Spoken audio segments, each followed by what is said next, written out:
के नाम के आगे सत्यवादी लगा हुआ है।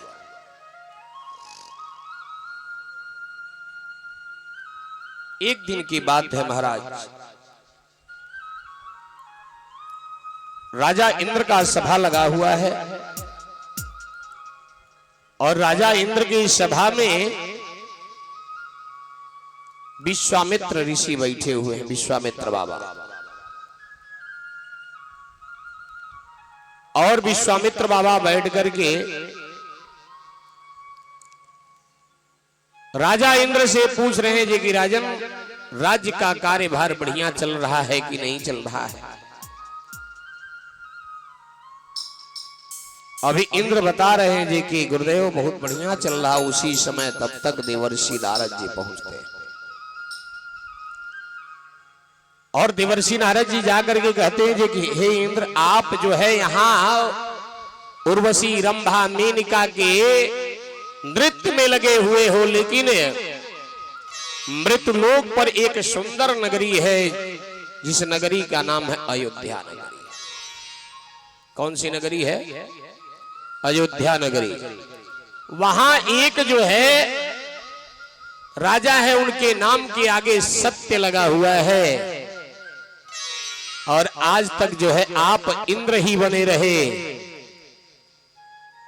आपका नाम देवेंद्र पड़ा है, लेकिन आपके नाम के आगे सत्यवादी नहीं लगा है, सत्य नहीं लगा हुआ है। विश्वामित्र बाबा ने कहा जे कि क्या बोले इंद्र? नारद जी कहते जी कि नहीं, हमने कुछ नहीं कहा महाराज, जो हम आप सुने वही सत्य सुने।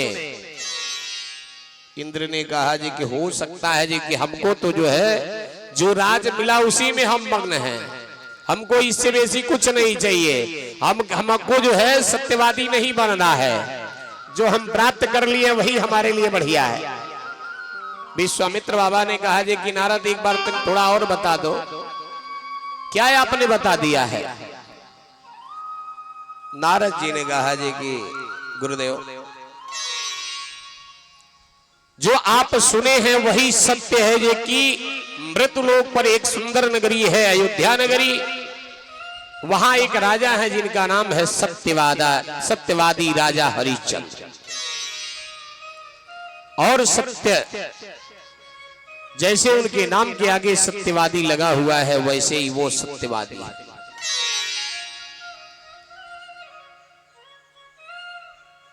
विश्वामित्र बाबा कहते हैं जी कि ठीक है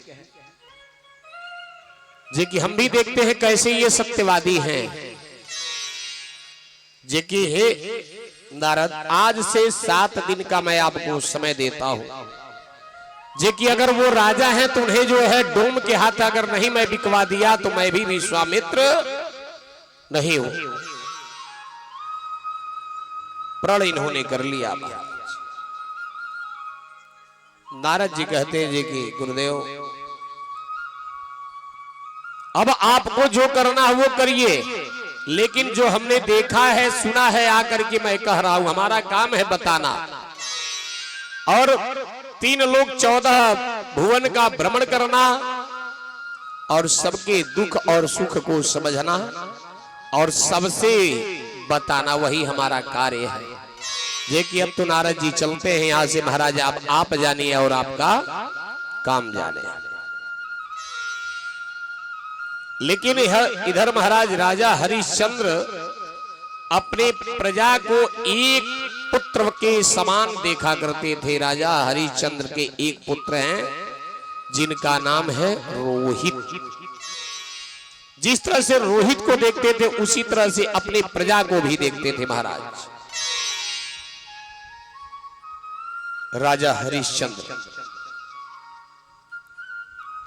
अपने राज्य भवन में बैठे हैं और प्रजा का जो है पूर्ण रूप से देख रेख कर रहे हैं। बहुत बढ़िया से अयोध्या नगरी का कार्यभार चल रहा है। एक दिन की बात है, विश्वामित्र बाबा जो है क्या करते हैं, स्वप्न में पहुंचते हैं। राजा हरिश्चंद्र के स्वप्न में पहुंच करके एक ब्राह्मण का रूप धारण करके कहते हैं जी कि राजन, आप अपना पूरा राजपाट हमें दान कर दीजिए। राजा हरिश्चंद्र जो है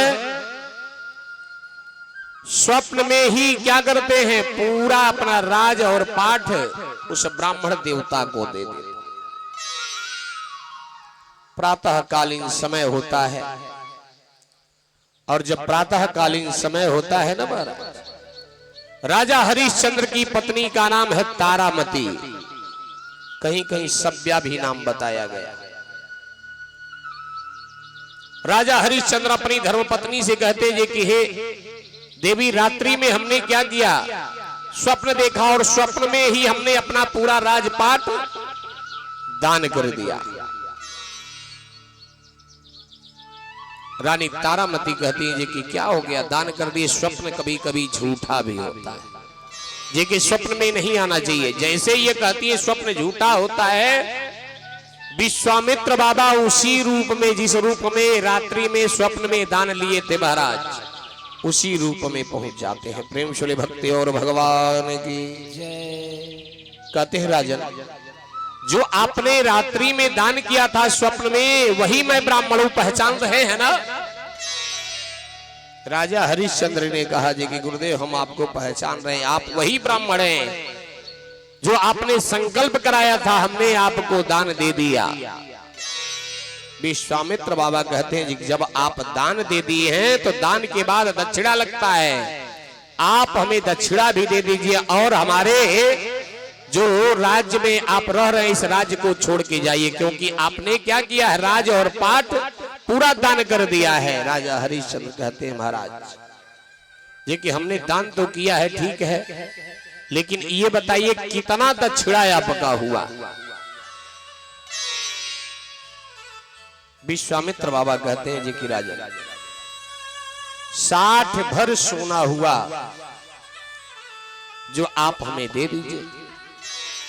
जैसे अपने तिजोरी की चाबी लेकर के अपने कोषागार की तरफ राजा हरिश्चंद्र पहुंचते हैं, कहते हैं नहीं अब इस पे अधिकार आपका नहीं है, अब आप जो सोच रहे हैं कि इस राज्य पर आपका अधिकार है, तो कोई अधिकार नहीं है, आपने दान कर चुका है और आप इस भवन को और इस राज्य को छोड़ करके दूसरे राज्य में जाइए, इस पर अधिकार आपका नहीं है, इस राज्य पर अधिकार हमारा है। राजा हरिश्चंद्र कहते हैं जी ठीक है गुरुदेव, 1 माह का हमें समय दे दीजिए आप, जो हम आपको दान का दक्षिणा दे सके।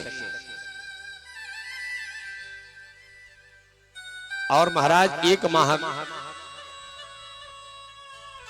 का समय लेकर के राजा हरिश्चंद्र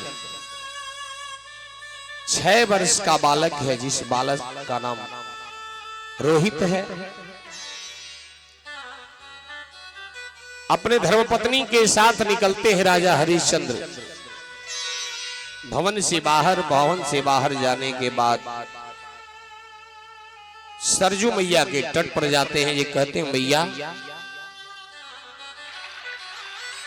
कि मैं आपका भक्ति किया, आपकी कृपा से मुझे राज्य की प्राप्ति हुई, मां आपके सहारे इस अयोध्या को मैं छोड़ करके जा रहा हूं, लेकिन मैया जैसे मैंने स्वप्न में दान दिया है वह दान हमारा अधूरा न हो, ये कि मैया अपनी कृपा दृष्टि हमारे ऊपर आप रखें। ये कि हे मैया जो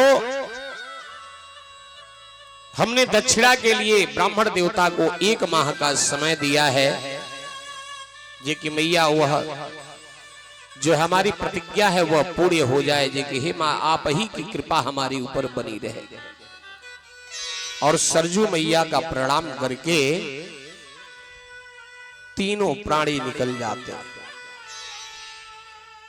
और महाराज राज्य के जितने भी पदाधिकारी हैं सभी लोग कोई साथ नहीं दे रहा,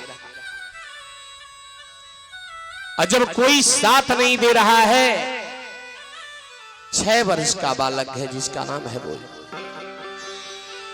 हमारे साथ भी रोहित चलता है।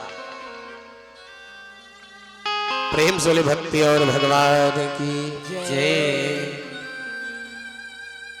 और भगवान से निवेदन करते हुए तीनों प्राणी निकलते हैं और भगवान से कहते हैं जी कि हे प्रभु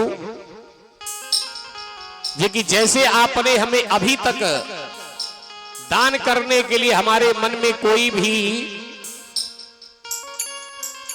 ऐसी भावना नहीं उत्पन्न होने दिया है आपने जे कि दान करने से हम पीछे हट सकें, जे कि प्रभु अपनी कृपा दृष्टि हमारे ऊपर आप बना करके रखिए, जे कि ब्राह्मण देवता को दक्षिणा हम दे सकें।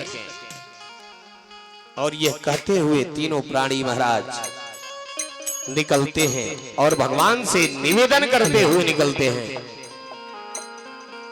सुखी की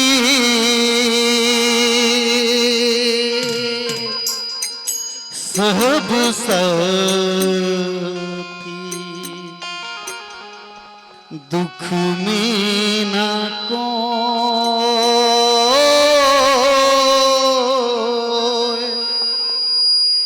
सुखी के सब साथी दुख में ना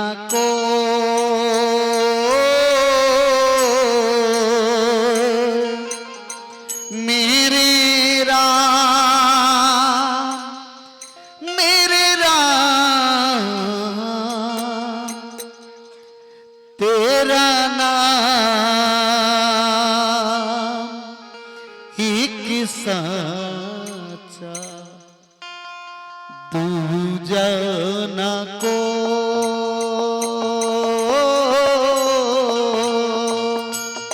सुख के सब साथी दुख में न को, मेरे राम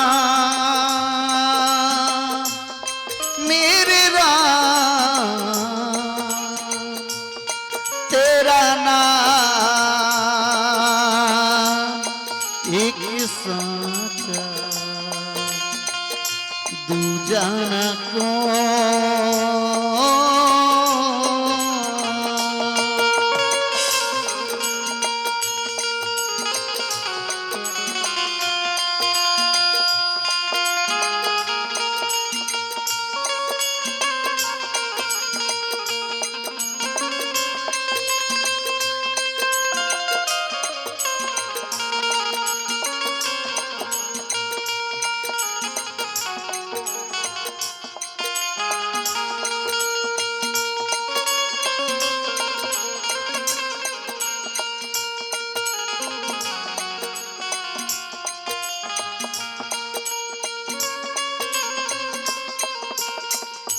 जीवन आनी जानी काया,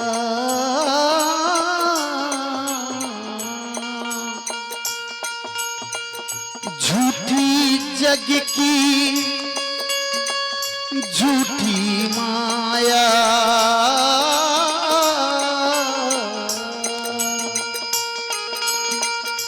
जीवन आनी जानी काया, झूठी जग की झूठी माया, फिर काहे को सारी उमरिया,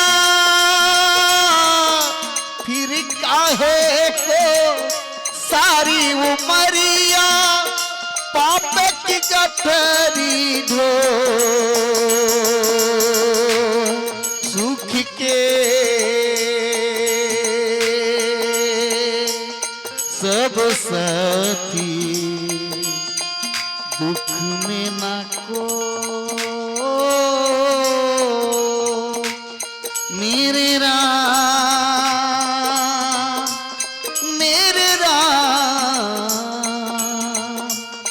तेरा नाम एक साचा दूजा न को।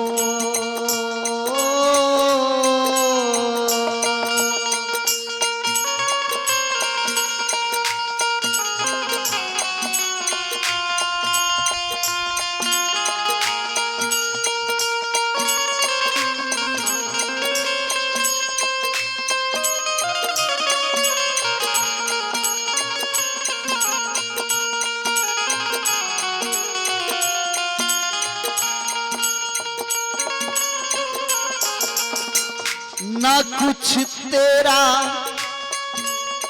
ना कुछ मेरा,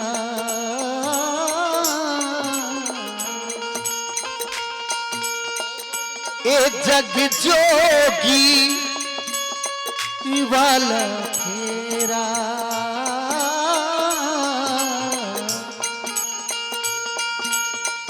ना कुछ तेरा ना कुछ मेरा, ए जग जोगी वाला फेरा।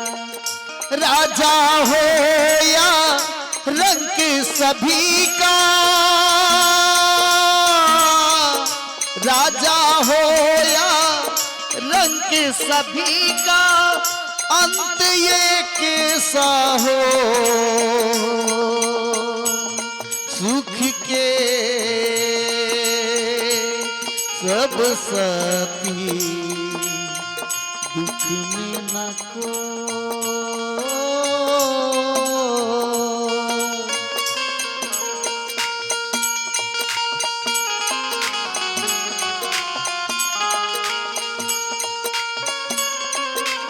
सुख के सब साथी दुख में न को,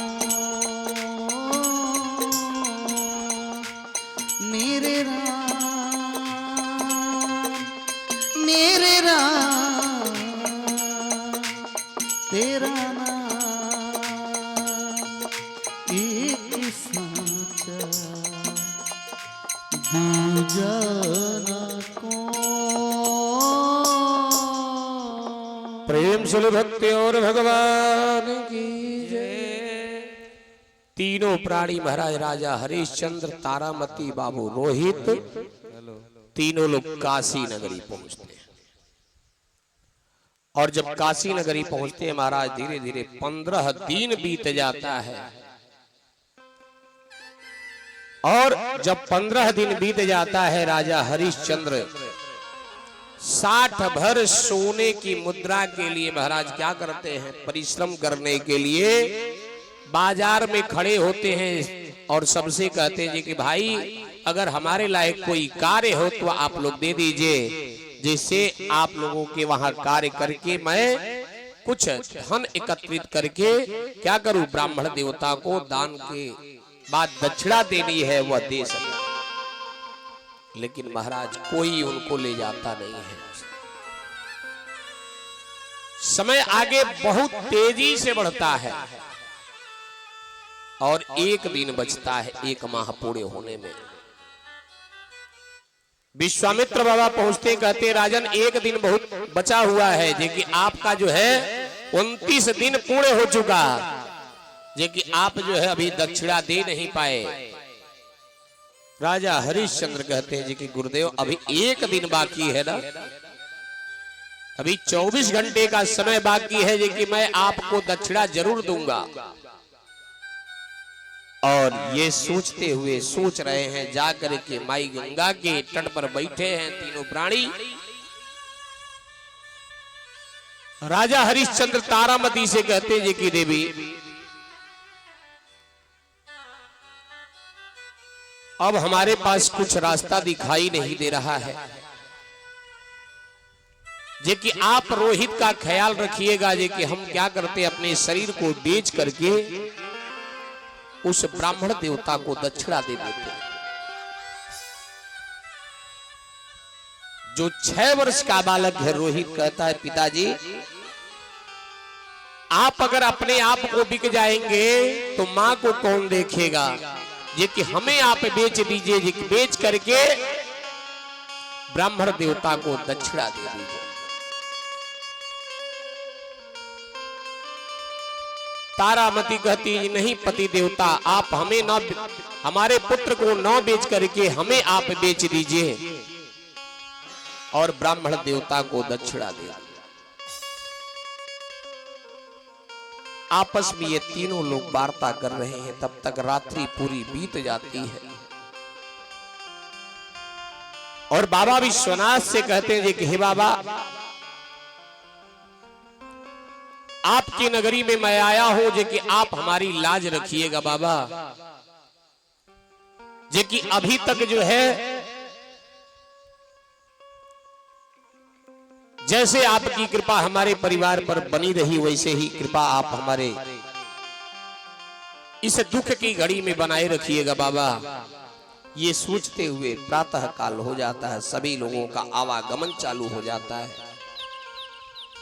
राजा हरिश्चंद्र अपने आप को बिकने के लिए बाजार में खड़े होते हैं। बबुआ रोहित भी साथ चले जाते हैं, तारामती साथ जाते हैं। तीनों प्राणी जो है बाजार में जाकर के बिकने के लिए खड़े हो जाते हैं महाराज। और जैसे ही 60 भर सोने की बात आती है तो कोई लेने के लिए तैयार नहीं होता है। और जब कोई तैयार नहीं होता है महाराज,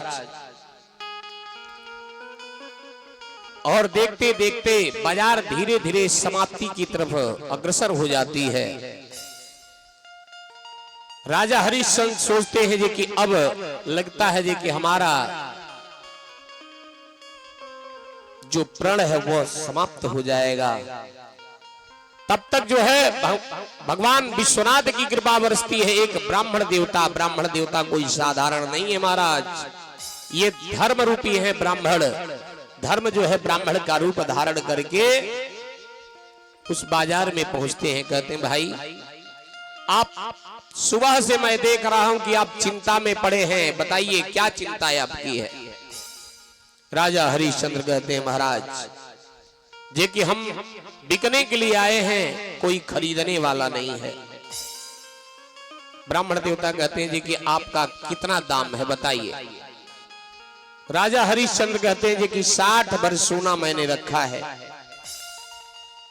ब्राह्मण देवता कहते हैं जी कि हमारे बस की बात नहीं है आपको खरीदना। अगर आप अपनी धर्म पत्नी को बेच दें तो मैं 30 भर सोना देने के लिए तैयार हूं।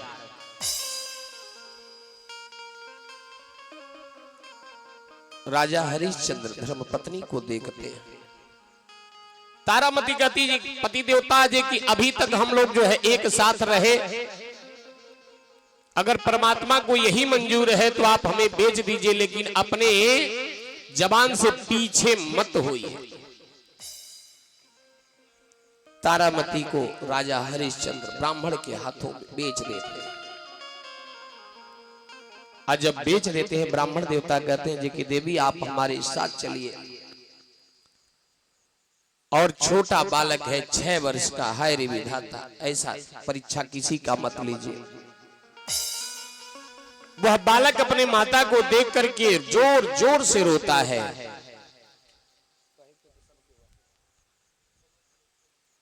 वो जो है इतना जोर जोर से अपने माता को देख के रोता है। तारामती अपने पति को देख करके रोती। कहती पति देव आज तो साथ छूट रहा है जे कि आप भरे मंडप से हमारा हाथ पकड़ करके लेके आए, और आज बीच बाजार में आपने प्रण किया था जे कि आपके ऊपर कोई आंच नहीं आएगी। आपने वस्त्र दिया, आभूषण दिया, हमें सिंदूर पहनाया, और आज पराये पुरुष के हाथ हमें बेच रहे हैं। ब्राह्मण देवता बात को सुनते हैं। कहते देवी मैं ब्राह्मण हूं, आपसे कोई कार्य नहीं कराऊंगा, आपके हाथ का भोजन नहीं करूंगा। बस आपको करना क्या है, बासी बर्तन है उसे धुलना है, पूजा का बर्तन है उसे धुलना है, जो कि आप अपना ही घर समझ करके चलिए। उस बबुआ रोहित की रोना देख करके ब्राह्मण देवता जो है कहते हैं जी देवी आप उस बालक को भी ले लीजिए, नहीं कुछ रहेगा तो यह बालक जो है प्रातः कालीन संध्या जब करनी रहती है तो फूल तोड़ करके लाएगा। देवी इसे ले लीजिए कि यह दूधमुहा बच्चा है, आपके बिना नहीं रह सकता। ब्राह्मण देवता क्या करते हैं, उसका भी 1 भर स्वर्ण देते हैं, सोना देते हैं उस बालक का। और तारामती जो है अपने पति को देख देख करके रोती है। और राजा हरिश्चंद्र भी महाराज तारामती को देख करके रोते हैं। हाय रे विधाता, ऐसा समय, और तारामती हाथ नहीं छोड़ती, लेकिन विश्वामित्र बाबा अब देखिए किस तरह से विखंडन कर रहे हैं उस परिवार में। और तारामती रोते हुए जो है निकलती है। समय केहू के ना छोड़ले बा। हेलो साउंड ऑपरेटर, हेलो बस। अरे समय केहू के ना छोड़ले बा, बेकार कइले बा। कि जे जे बनल वीर वो करा के, कि जे जे बनल वीर वो करा के, लाचार कहिले बारे बारे। समय केहू के न छोड़ले बा, बेकार कइले बा। समय केहू के न छोड़ले बा, बेकार कइले बा। जे जे बनल वीर वो करा के, हो जे जे बनल वीर वो करा के, लाचार कहिले बारे बारे। समय केहू के न छोड़ले बा, बेकार कइले बा। समय केहू के न छोड़ले बा, बेकार कइले बा।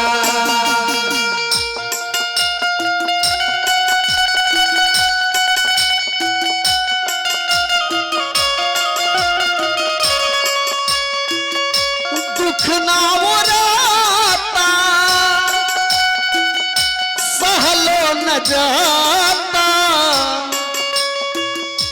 दुख ना ओराता, सहलो न जाता। विपत दिहाल तू हमके विधाता। भाग लिखल कवन कलम से विधाता। भाग लिखल कवन कलम से। दुख ना ओराता, सहलो न जाता। दुख ना ओराता, सहलो न जाता। विपत दिहाल तू हमके विधाता। भाग लिखल कवन कलम से विधाता। भाग लिखल कवन कलम से।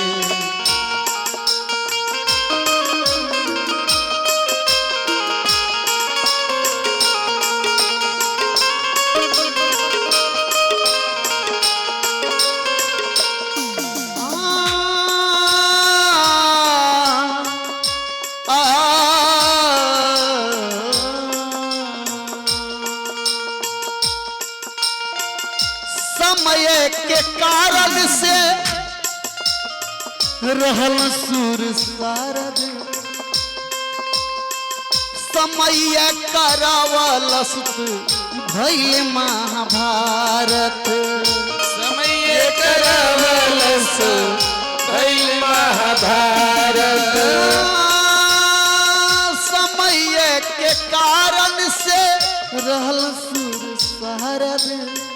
समय करावलस भइल महाभारत। समय दादा भीष्म के हियरा भैया। दादा भीष्म के हियरा लाचार कइले बारे बारे। समय केहू के न छोड़ले बा, बेकार कइले बा। समय केहू के न छोड़ले बा, बेकार कइले बा।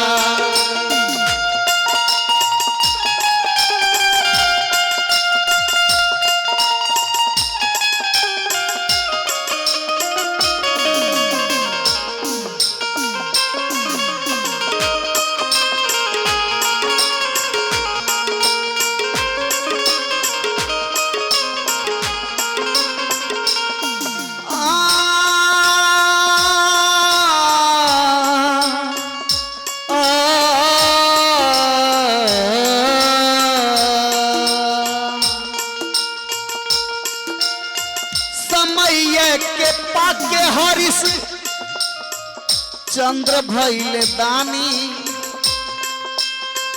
राजपाट छोड़ी दिहले बेचलिया परानी छोड़ी दिहले बेचलिया परानी राजपाट छोड़ी दिहले बेचलिया परानी। हाँ, समय के पाके हरिश चंद्र भइले दानी रानी राजपाट छोड़ी दिहले बिचलिया परानी राजपाट छोड़ी दिहले बेचलिया परानी राजपाट छोड़ी दिहले बेचलिया परानी। समय डोमकी है राजा भैया समय डोमकी है राजा के व्यापार कैल बारे बारे समय केहू के न छोड़ले बा बेकार कैल बा समय केहू के न छोड़ले बा बेकार कैल बा।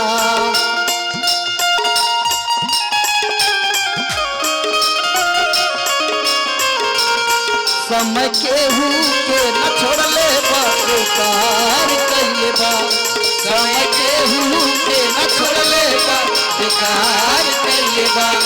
जे जे बनल बीरवा करा के लाचार कैल बारे बारे समय केहू के न छोड़ले बा बेकार कैल बा समय केहू के न छोड़ले बा बेकार कैल बा समय केहू के न छोड़ले बा अरे बेकार कैल बा। प्रेम से भक्ति और भगवान की जय राधा रानी की जय। ब्राह्मण देवता जो है रानी तारामती को लेकर के और बबुआ रोहित को लेकर के अपने भवन को आते हैं महाराज, लेकिन वहीं अधर्म हावी है। अधर्म जो है ब्राह्मणी का रूप बना करके ब्राह्मण देवता के घर में विराजमान है। अधर्म वही कहता है जी कि किसको लेकर के आप आ गए। राजा हरिश्चंद्र इधर बाजार में खड़े हैं और इधर रानी तारामती ब्राह्मण के दरवाजे पर खड़ी है। राजा हरिश्चंद्र सोच रहे हैं कि अभी तो हमारे पास 31 वर्ष हुआ, अभी 29 भर स्वर्ण की आवश्यकता है, तब ब्राह्मण देवता को दक्षिणा दी जाएगी। अपने पुनः जो है बाजार में खड़ा होकर के कहते भाई कोई खरीदने वाला अगर हो तो मुझे खरीद ले।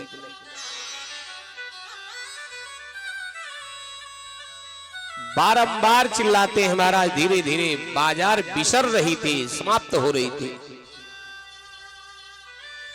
इधर तारामती ब्राह्मण देवता के दरवाजे पे खड़ी है। अधर्म ब्राह्मणी का रूप धारण करके घर के अंदर प्रवेश नहीं करने दे रहा है। ब्राह्मण देवता समझाते हैं। रानी तारामती जो है अपने कुल को तारने के लिए, अपने पति की लाज को रखने के लिए अपने पर्दे में रहते हुए अपने सिंदूर को ढक करके रखती हैं और उस ब्राह्मण देवता के भवन में प्रवेश करती हैं।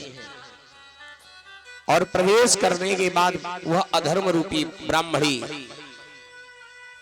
संसार का जितना भी कार्य है महाराज सब रानी तारामती को जो है दे देती है। और देने के बाद कहती है कि जितना भी कार्य है आपको करने के बाद ही भोजन दिया जाएगा। और ये मत सोचिएगा कि आपका जो बालक है उसे पहले भोजन मिलेगा। सभी लोग जब हमारे परिवार के भोजन कर लेंगे उसके बाद ही आपको भोजन मिलेगा। रानी तारामती कहती है जैसी आपकी आज्ञा। जो पति मंडप से विवाह करके लाया वह एक अनजान पुरुष के हाथों में हमारा हाथ दे दिया।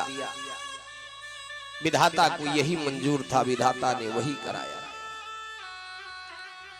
ये सोच रही है महाराज, राजा हरिश्चंद्र इधर बाजार में खड़े हैं, बाजार बिसर रही है। तब तक एक कल्लू नामक डोम आता है अपने धर्मपत्नी सहित और कहता है जी कि बताओ कितना तुम्हारा दाम है, हम खरीदने वाले हैं। और उस बाजार में शोर मचाते हुए कल्लू नामक डोम कहता है जी कि मैं खरीदने वाला हूं, इस काशी नगरी में कोई हमसे ज्यादा अमीर नहीं है। और अपने धर्मपत्नी से कहता है जी कि जितना तुम्हारे पास बटुआ में स्वर्ण है निकाल करके दे दो। कल्लू डोम की धर्मपत्नी पूछती कितना तुम्हारा दाम है। 29 भर जो है स्वर्ण की बात रखते हैं राजा हरिश्चंद्र, और क्या करती है 30 भर स्वर्ण निकाल करके बटुआ से दे देती है। राजा हरिश्चंद्र कहते हैं जी कि ये बताइए आप हमें खरीद कर ले जाएंगे तो हमसे कौन सा कार्य कराए। कल्लू डोम कहता है जी कि मैं जात का डोम हूं और हमारा काम क्या है जी कि हमारे पास बहुत सारे जो है पशु है, उसका ही आपको चरवाही करना पड़ सकता है। लेकिन आपसे हम चरवाही नहीं कराएंगे, आपसे कराएंगे क्या, मरघट पर जो है क्या करना है, आपको पहरा देना है। और जो भी शव आएगा दाह संस्कार के लिए उससे कर और कफन लेना है, यही कार्य है आपको करना है। राजा हरिश्चंद्र कहते हैं ठीक है महाराज, लेकिन हमें एक मौका दे दीजिए आप। मौका क्या है जे कि जिसके लिए मैं बिक रहा हूं उस ब्राह्मण देवता को, क्योंकि अभी सूर्यास्त नहीं हुआ है, उस ब्राह्मण देवता को दक्षिणा हम दे दें, उसके बाद आप हमें लेके चलिए। राजा हरिश्चंद्र निकल जाए और ब्राह्मण देवता को वहीं ध्यान में रखते हैं। तब तक ब्राह्मण देवता वहीं प्रकट हो जाते हैं। कौन ब्राह्मण देवता हैं? विश्वामित्र बाबा। राजा हरिश्चंद्र उनको 60 भर स्वर्ण देना था, लेकिन राजा हरिश्चंद्र कितना देते हैं?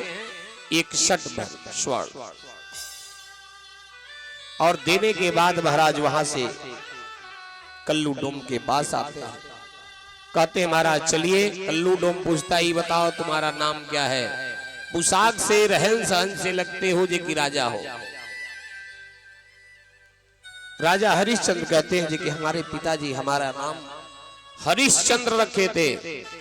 कल्लू डोम कहता है कि मैं पढ़ा लिखा नहीं हूं, लेकिन हम आपको हरिया कह के जरूर बुला सकते हैं। समय बलवान है, समय का चक्र बलवान है। और कल्लू डोम मरघट की रखवारी दे देता है, शमशान की रखवारी दे देता है।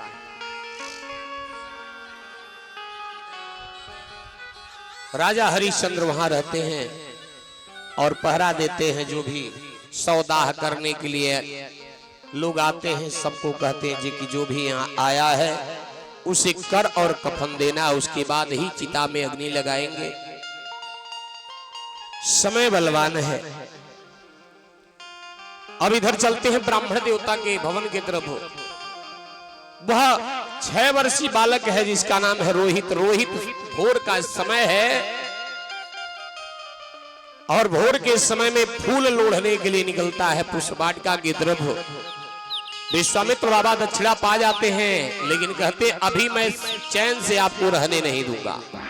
देखते हैं जो कि कैसे आपके नाम के आगे सत्य लगा है, उस सत्य को मैं हटा करके ही रहूंगा। देखते हैं वह बालक जो है जाता है उद्यान में पुष्प वाटिका की तरफ फूल तोड़ने के लिए। यह विश्वामित्र बाबा काला नाग बन जाते हैं और काला नाग बन करके उस बालक को डस लेते हैं।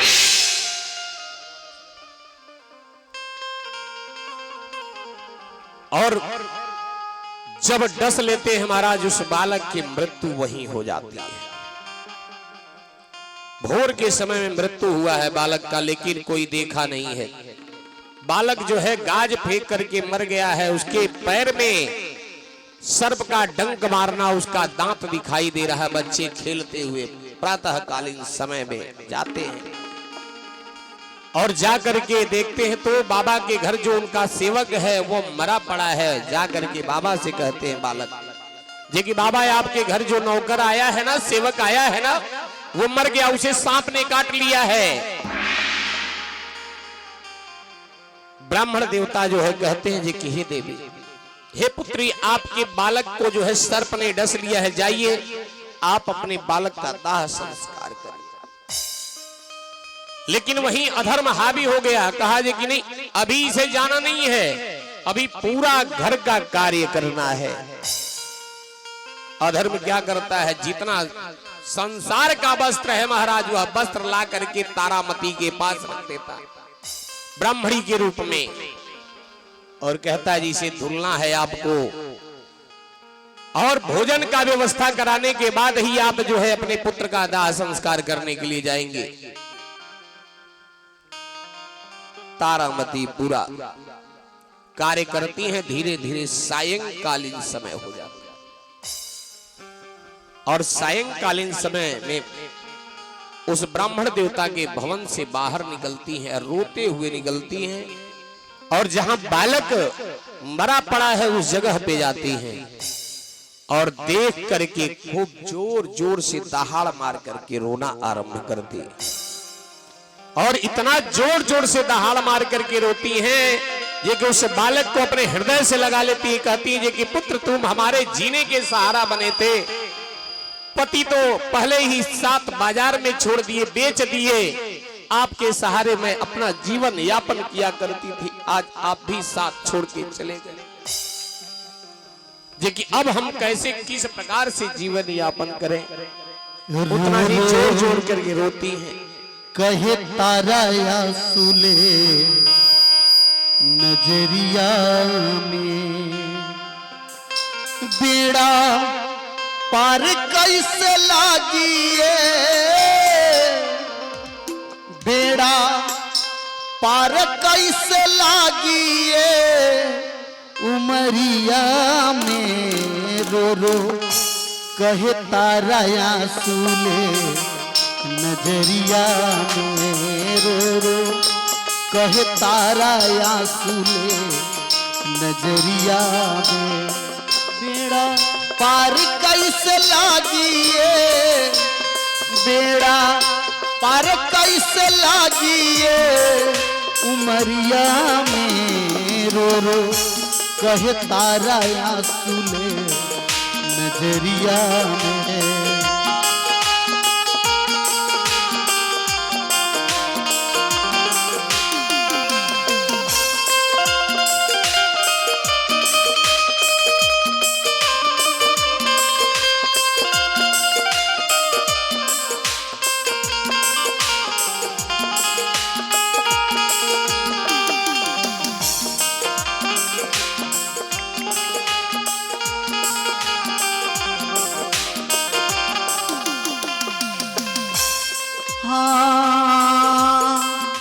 धर्म के कारण छूटल अवध राजधानी,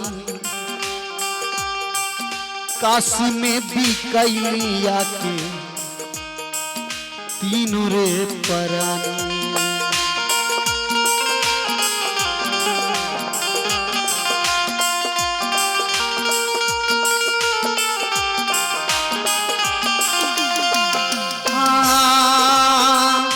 धर्म के कारण छूटल अवध राजधानी, अवध राजधानी, धर्म के कारण छूटल अवध राजधानी, काशी में भी कैलिया के तीनों रे परानी। भैली तीनों से जुदाई, भैली तीनों से जुदाई, नगरिया में रो रो कहे तारा या सुले नजरिया में, रो रो कहे तारा या सुले नजरिया में।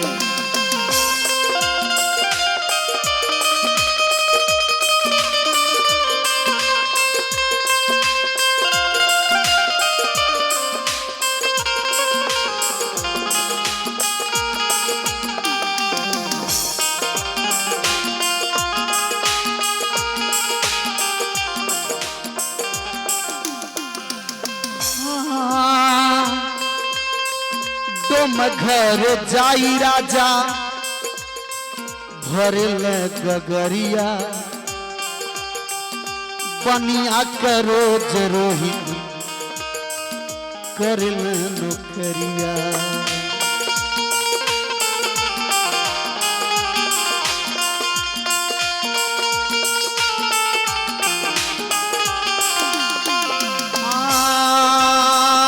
तुम घर जाई राजा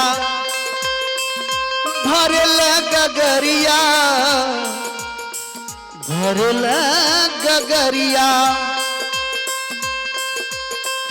तुम घर जाई राजा भरल गगरिया बनिया करो जरोहित करल नौकरिया। नगवा डसिले लाउन के कि नगवा डसिले लाउन के फुलवरिया में कहे ताराया सुले नजरिया में रो कहे ताराया सुले नजरिया में। बेड़ा पार कैसे लागिए कि बेड़ा पार कैसे लागिए उमरिया में रो कहे ताराया सुले नजरिया में रो कहे ताराया सुले नजरिया में रो कहे ताराया सुले नजरिया में रो कहे ताराया सुले हर नजरिया। प्रेम सुने भक्ति और भगवान की जय। तारामती बहुत जोर जोर से रोना आरंभ करती उस बालक को देख करके अपने हृदय से लगाती है और हृदय से लगा लगा करके रोती है। महाराज कोई नहीं आता है और उस बालक को क्या करती है अपने कंधे पर ले लेती है और ले करके कहां पहुंचती है शमशान भूमि पर जहां राजा हरिश्चंद्र की जिम्मेदारी मिली थी कि आपको रखाना है यहाँ। और जाती है तब तक जो है रात्रि हो चुकी है चेहरा किसी का नहीं दिखाई दे रहा है।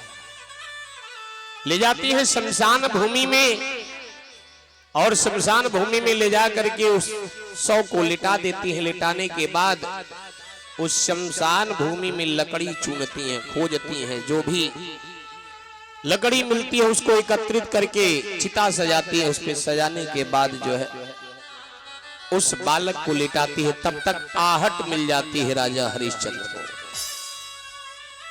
राजा हरिश्चंद्र कहते हैं कि यहाँ जो भी आया है पहले कर और कफन दे ले उसके बाद जो है चिता में आग लगाए। तारामती आवाज सुनती है और पुनः वही बात जो है दोहराते हैं राजा हरिश्चंद्र। तारामती आवाज को पहचानते हुए उस बालक के शव को छोड़ करके राजा हरिश्चंद्र के पास पहुंचती है। देखती है कि हमारे पति इस अवस्था में इस स्थान पर और देख करके कहती है कि हे स्वामी हे नाथ अपना बालक जो था ना वो आज दुनिया को छोड़ करके चला गया। राजा हरिश्चंद्र के सामने इतना जोर जोर से दहाड़ मार करके तारामती रोना आरंभ करती। राजा हरिश्चंद्र कहते हैं कि मैं किसी का पति नहीं हूं किसी का पिता नहीं हूं, केवल हमारा एक ही स्वामी है जिसकी मैं आज्ञा का पालन करता हूं। जे कि आप हमें क्या करिए कर और कफन दे दीजिए अपने पुत्र का दाह संस्कार करिए। तारामती कहती है कि नाथ आप हमारा हाथ पकड़ करके लेकर की काशी नगरी तक आए। आज आप जो है एक ब्राह्मण के हाथ बेच दिए। बेचने के बाद वह बालक भी साथ गया, बालक भी साथ छोड़ दिया। आप जो है कह रहे हैं कि कर और कफन दे दीजिए। हमारे पास तो कुछ भी नहीं है, जो हमारे पास था आपने ले लिया। हम अपने शरीर को ही बेच करके आपको दे दिए, आज हमें पहचानने से इनकार कर रहे हैं। तारामती उतना ही जोर जोर से और तारामती कहती है कि अगर आपको कर ही चाहिए, कफन ही चाहिए, तो ठीक है, हम आपको कर और कफन देने के लिए तैयार हैं, लेकिन आप पहचानने से काहे इनकार कर रहे हैं जी कि मैं आपकी तारा हूं, आपकी धर्म पत्नी हूं, मत जो है आप हमसे पहचानने से इनकार करिए, आप हमें स्वीकार करिए, कम से कम इतना दिन के बाद हमारा और आपका जो है भेंट हो रहा है। राजा हरिश्चंद्र कहते नहीं, मैं किसी को नहीं जानता हूं, मुझे कर और कफन दे दीजिए। तारामती कहती है जी कि जो पहचानने वाला था वो तो चला गया, जी कि बाबू रोहित, जी कि विधाता ने यही लिखा है जी कि आज हम तो सोचे थे जी पिताजी से आपके मुलाकात हो रही है, कम से कम उन्हीं के हाथों से आपका अंतिम संस्कार हम करा दें, और उतना ही जोर से महाराज कह के रोना आरंभ करती है जी कि कोई अपना नहीं है, कहे के तो सब केहू आपन, केहू कहावे वाला ना बा, सब केहू आपन, आपन कहावे वाला के बा, कहे के तो सब केहू आपन, आपन कहावे वाला के बा, सुखवत सब केहू बाटल, सुखवत सब केहू बाटल, दुखवा बटावे वाला के बा, कह के तो सब केहू आपन, आपन कहावे वाला के बा।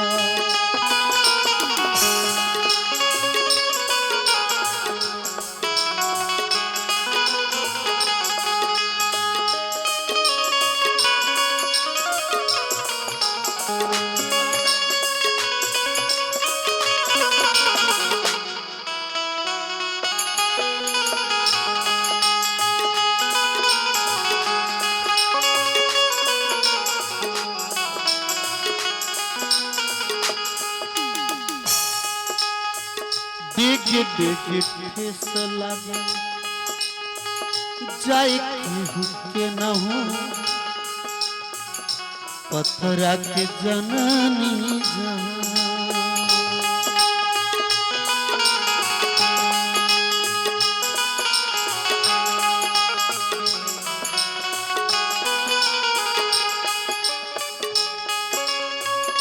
के करा पे करी अब भरोसा, के करा पे करी जग में भरोसा, जहर भरल बा, कहे के तो सब केहू आपन, आपन कहावे वाला के बा, कहे के तो सब केहू आपन, आपन कहावे वाला के बा, कह के तो सब केहू आपन, आपन कहावे वाला। और भगवान की तारामती वहां से महाराज निराश होकर के सौ के पास पहुंचती हैं, और पहुंचने के बाद कहती है कि विधाता अगर आपको यही मंजूर है तो हम इनको कर और कफन देने के लिए तैयार। तारामती क्या करती है, अपने आंचल को अपने मस्तक से जैसे ही हटाने का प्रयास करती हैं, उस समय ब्रह्मा विष्णु महेश तीनों देवता वहां प्रकट हो जाते हैं, और विश्वामित्र जी प्रकट होते कहते हैं देवी आपका सतीत्व धर्म जो है हम ही थे कि आपका परीक्षा ले रहे थे कि हे पुत्री, जैसे राजा हरिश्चंद्र अपने स्थान पर जो है अटल रहे, उसी तरह से आप भी अपने स्थान पर अटल रही, आपका पुत्र मरा नहीं है, जे कि हे पुत्री अपने पुत्र को बुलाओ। विश्वामित्र बाबा कहते हैं जी कि हे राजा हरिश्चंद्र, जैसे आपके नाम के आगे सत्य लगा है वैसे ही आप सत्यवादी हो। हमने ही आपके लिए परीक्षा लेने का प्रण किया था, इसलिए आप परीक्षा में उत्तीर्ण हुए। जे कि हे राजन, आप अपने पुत्र को 3 बार बुलाएं, जे कि आपका पुत्र उठकर बैठ जाएगा। तीनों देवता कहते हैं जे कि हे राजा हरिश्चंद्र, आप हमारे धाम को चले। आपके जैसा कोई राजा हुआ नहीं था। आपका नाम जो है इस मनवंतर में जो है अडिग रहेगा, काल पर्यंत तक रहेगा। और जो भी आपके इस वृत्तांत को सुनेगा उसके घर में कभी भी अशांति नहीं रहेगी, उसके घर में शांति बनी रहेगी। राजा हरिश्चंद्र अपने पुत्र को 3 बार बुलाते हैं, वह पुत्र उठ करके बैठ जाता है और राजा हरिश्चंद्र उस बालक को अपने हृदय से लगाते हैं। भगवान कहते हैं राजन, अपने पुत्र को जो है आप राज्य को दे दीजिए और हमारे धाम को चलिए। भगवान वही राजा हरिश्चंद्र को, तारामती को अपने धाम को लेके जाते हैं। राजा हरिश्चंद्र जो अपने पुत्र रोहित को राज्य को पुनः देते हैं। रोहित के पुत्र हैं हरित के पुत्र हैं चंपक, चंपक के पुत्र हैं सुदेव, सुदेव के पुत्र हैं विजय, विजय के पुत्र हैं भरुक, भरुक के पुत्र हैं वृक। इस तरह से इनका जो है वंश परंपरा चलने लगा।